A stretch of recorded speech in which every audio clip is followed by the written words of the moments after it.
Assalamualaikum warahmatullahi wabarakatuh. Hai teman-teman, kembali lagi di channel Batam Update. Pada video kali ini kita akan membahas latihan soal tes wawasan kebangsaan dengan materi yaitu Pancasila. Oke, kita langsung saja ke soal yang pertama ya. Rumusan dan susunan Pancasila yang benar dan sah tercantum dalam Pidato Muhammad Yamin tanggal 29 Mei 1945, B. Piagam Jakarta, C. Pidato Bung Karno tanggal 1 Juni 1945, D. Pembukaan UUD 1945, E. Mukadimah Konstitusi Sementara RIS atau Republik Indonesia Serikat. Oke teman-teman, nah jadi rumusan dan susunan Pancasila yang benar dan sah tercantum dalam pembukaan UUD 1945 yang telah disahkan oleh PPKI pada tanggal 18 Agustus 1945. Nah, berkaitan dengan hal tersebut, Insinyur Soekarno mengeluarkan instruksi nomor 12 tahun 1968 pada tanggal 13 April 1968. Jadi jawabannya adalah D ya, pembukaan UUD 1945. Kita ke soal yang kedua. Landasan ideal negara kita adalah A. TAP MPR, B. UUD 1945, C. Pancasila, D. Proklamasi Indonesia, E. Keputusan Presiden. Oke teman-teman, jadi landasan ideal negara kesatuan Republik Indonesia adalah Pancasila ya, yang terdapat dalam alinea 4 pembukaan Undang-Undang Dasar 1945. Oke, nah jadi ada landasan ideal, ada landasan konstitusional. Oke, yaitu UUD 1945. Oke, jadi jawabannya adalah C. Kita ke soal nomor 3 ya teman-teman. Pedoman penghayatan dan pengamalan Pancasila ditetapkan pada tanggal A. 4 Maret 1978, B. 22 Maret 1978, C. 12 Maret 1978, D. 14 Maret 2978, E. 2 Maret 1978. Oke teman-teman, nah jadi pedoman penghayatan dan pengamalan Pancasila ditetapkan pada tanggal 22 Maret 1978. Oke, penjelasannya itu ada, silakan dibaca sendiri. Jadi jawabannya adalah B ya, 20 Maret 1978. Oke, kita ke soal yang keempat. Pancasila sebagai ideologi terbuka harus berorientasi pada masa depan yang mampu melihat semua kemungkinan yang dapat terjadi pada masa sekarang. Berikut ini merupakan salah satu unsur ideologi terbuka yang dimiliki oleh Pancasila adalah A. Dasar yang digunakan adalah keinginan perseorangan, B. Nilai dan cita-cita yang ada berasal dari pribadi bangsa itu sendiri, C. Isinya langsung bisa dilaksanakan tanpa ada penjelasan lebih dalam, D. Merupakan hasil kombinasi dengan kebudayaan lain, E. Bersumber dari budaya dan nilai kehidupan suatu daerah atau kelompok mayoritas. Oke teman-teman, nah jadi suatu ideologi dapat dikatakan sebagai ideologi terbuka jika memenuhi unsur-unsur berikut ini, yaitu yang pertama, nilai dan cita-cita harus berasal dari kebudayaan masyarakat itu sendiri. Yang kedua, dasar pelaksanaan ketatanegaraan yaitu berdasarkan musyawarah mufakat dan bukan dari suatu kelompok itu saja. Yang C, isinya tidak dapat langsung dioperasionalkan karena harus melalui penjabaran yang mendalam. Nah, jadi jawaban yang tepat, pilihan jawaban yang terdapat pada unsur syarat sebuah ideologi itu adalah yang B ya. Nilai dan cita-cita yang ada berasal dari pribadi bangsa itu sendiri. Oke teman-teman, kita ke soal yang nomor 5. Ciri khas paham integralistik Indonesia dapat dilihat dalam kehidupan A. Perkotaan, B. Organisasi kedaerahan, C. Pemerintahan, D. Pedesaan, E. Organisasi keagamaan. Oke teman-teman, jadi ciri khas paham integralistik adalah paham yang kepentingan masyarakat diutamakan, namun harkat dan martabat manusia dihargai. Nah, di Indonesia ciri khas paham ini dapat dilihat dalam kehidupan pedesaan. Oke, jadi jawabannya adalah D. Nah, kita ke soal selanjutnya teman-teman, soal yang nomor 6. Perhatikan pernyataan berikut ini. 1. Unsur-unsur dalam Pancasila belum secara langsung dirumuskan menjadi dasar filsafat negara. Yang kedua, nilai-nilai tersebut terkandung dalam pandangan hidup masyarakat Indonesia sebelum membentuk negara. Yang ketiga, asal mula tidak langsung Pancasila hakikatnya berasal dari bangsa Indonesia itu sendiri. Pernyataan di atas merupakan uraian dari A. Asal mula tujuan Pancasila, B. Asal mula bahan, C. Asal mula bentuk, D. Asal mula tidak langsung, E. Asal mula karya. Nah teman-teman, jadi langsung kita jawab. Asal mula yang terdapat dalam kepribadian dan pandangan sehari-hari bangsa Indonesia disebut sebagai asal mula tidak langsung. Oke, asal mula tidak langsung yang dapat dirinci sebagai berikut. Unsur-unsur dalam Pancasila belum secara langsung dirumuskan menjadi dasar filsafat negara. Yang kedua, nilai-nilai tersebut terkandung dalam pandangan hidup masyarakat Indonesia sebelum membentuk negara. Dan yang ketiga, asal mula tidak langsung Pancasila hakikatnya berasal dari bangsa Indonesia itu sendiri. Nah, jadi jawabannya adalah D ya, asal mula tidak langsung. Oke, kita ke soal yang nomor 7, teman-teman. Pancasila berasal dari kata panca yang berarti 5 dan sila yang berarti sendi, asas, dasar, atau peraturan tingkah laku yang penting dan baik.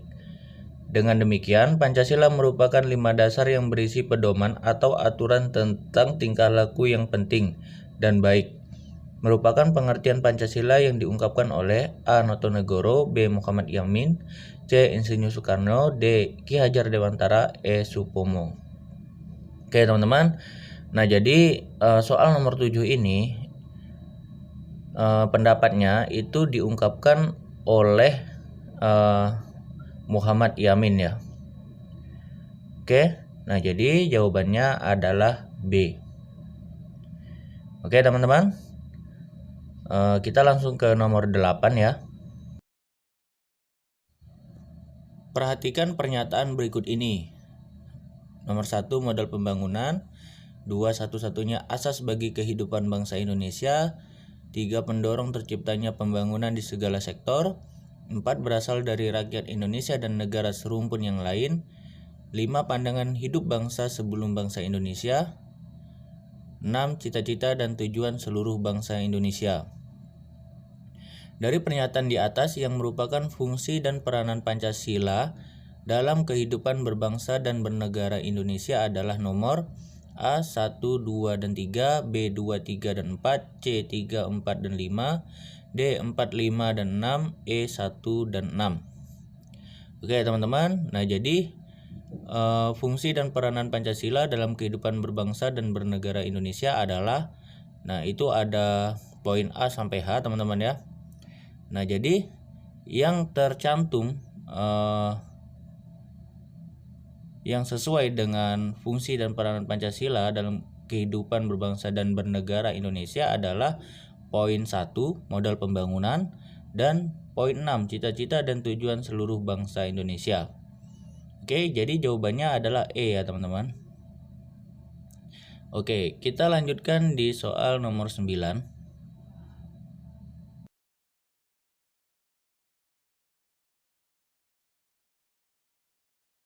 Pancasila digunakan sebagai dasar untuk mengatur penyelenggaraan ketatanegaraan negara. Hal ini sesuai dengan kedudukan Pancasila sebagai A. Pandangan hidup bangsa, B. Moral pembangunan bangsa, C. Jiwa kepribadian bangsa, D. Dasar negara, E. Perjanjian luhur bangsa. Oke teman-teman, jadi pada praktiknya bahwa Pancasila digunakan sebagai dasar dalam mengatur pemerintah negara dan penyelenggaraan negara. Oke, dalam hal ini Pancasila juga berfungsi sebagai tertib hukum tertinggi yang bersifat mengikat dan memaksa. Oke, nah jadi itu adalah fungsi Pancasila sebagai dasar negara Republik Indonesia. Nah, jadi jawabannya adalah D ya. Oke, kita ke soal nomor 10. Mengembangkan sikap bahwa bangsa Indonesia merupakan bagian dari seluruh umat manusia merupakan perwujudan sila ke A1, B2, C3, D4, E5. Oke teman-teman, nah jadi mengembangkan sikap bahwa bangsa Indonesia merupakan bagian dari seluruh umat manusia itu merupakan perwujudan sila kedua, yaitu kemanusiaan yang adil dan beradab. Untuk perwujudan sila kedua sendiri teman-teman silakan ya lihat di kunci jawaban ya, itu sudah ada, saya taruh di situ. Silakan dibaca. Nah, kita ke soal yang ke-11. Pancasila sebagai ideologi terbuka memiliki batas-batas sebagai berikut, kecuali A. Mencegah berkembangnya paham dan ideologi liberal, B. Penciptaan norma baru tidak perlu memiliki konsensus, C. Larangan terhadap ideologi Marxisme, Leninisme, dan komunisme, D. Larangan terhadap pandangan ekstrim yang meresahkan masyarakat, E. Menekankan pada stabilitas nasional yang sehat dan dinamis. Nah, teman-teman, jadi batas-batas keterbukaan ideologi Pancasila adalah sebagai berikut. Stabilitas nasional yang sehat dan dinamis, larangan terhadap ideologi Marxisme, Leninisme, dan komunisme, mencegah berkembangnya paham liberal, larangan terhadap pandangan yang ekstrim yang meresahkan masyarakat, E. Penciptaan norma yang baru harus melalui konsensus. Oke, pada pembahasan penciptaan norma yang baru harus melalui konsensus. Nah, sedangkan pilihan jawaban B, penciptaan norma baru tidak perlu memiliki konsensus.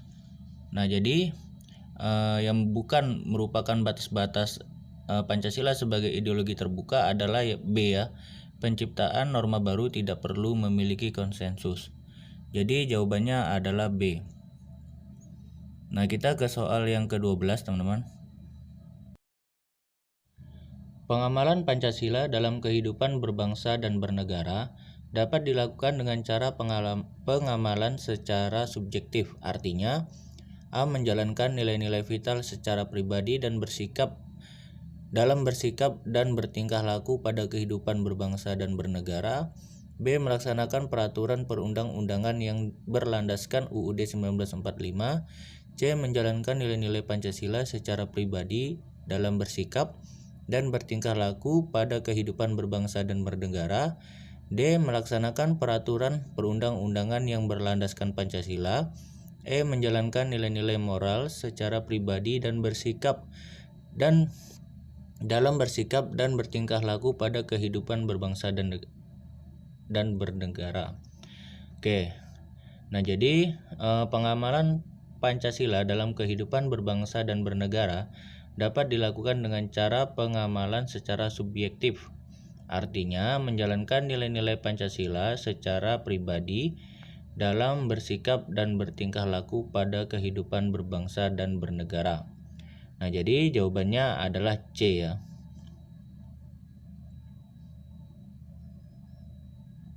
Oke, kita ke soal yang ke-13. Pangkal tolak penghayatan dan pengamalan Pancasila adalah A. Kemauan dan kemampuan manusia Indonesia dalam mengembangkan kebudayaan asing. B. Kemauan dan kemampuan mengembangkan pertengkaran antar suku. C. Kemauan dan kemampuan mengadakan tuntutan dan kebutuhan masyarakat modern. D. Kemauan dan kemampuan manusia Indonesia dalam mengendalikan diri.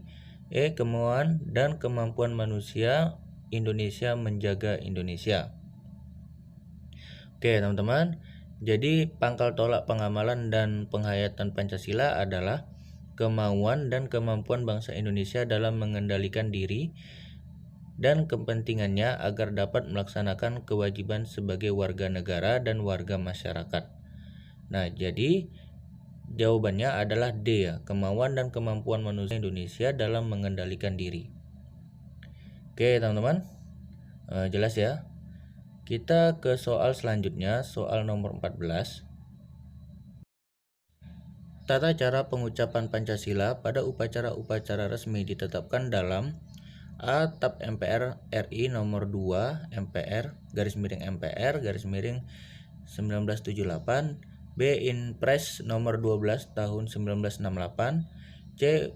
Undang-Undang nomor 5 tahun 1985, D. Undang-Undang Dasar 1945, E. Tap MPR nomor 1 garis miring MPR garing 1983. Oke, jadi tata cara mengucapkan Pancasila pada upacara-upacara resmi ditetapkan dalam Inpres nomor 12 tahun 1968. Oke, nah jadi jawabannya adalah E ya.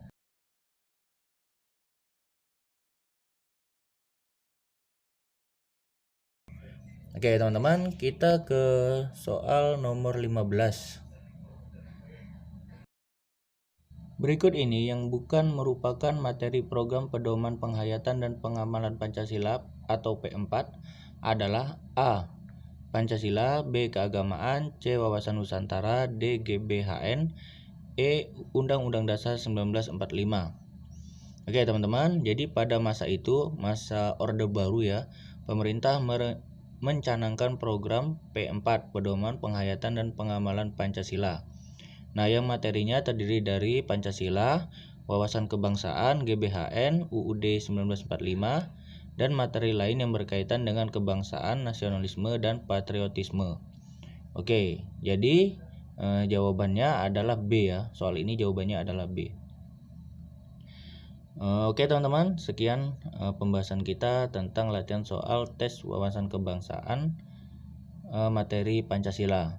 Kita akan lanjutkan di video selanjutnya dengan materi yang lain. Oke, jika ada kritik saran dan ada yang salah silakan dituliskan di kolom komentar. Assalamualaikum warahmatullahi wabarakatuh.